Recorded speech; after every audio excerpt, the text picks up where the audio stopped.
Guys, saktong 1 year na pa ako. Kasi nung pumasok po ako dito, June 10, 2024. Ngayon, June 10, 2025, saktong-sakto na po. Naka-1 taon na po ako dito sa aking boss.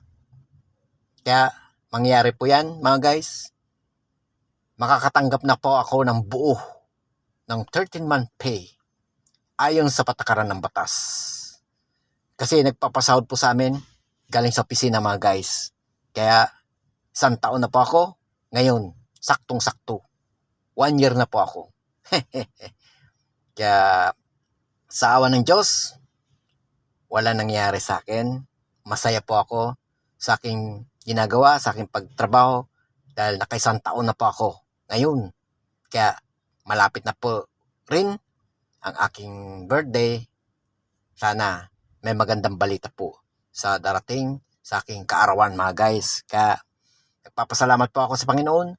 Naka-1 taon na po ako dito sa work. Kaya masaya po ako. Hanggang dito tayo muli. Sana kayo din po maka 1 year ng magandang kalagayan na walang problema po.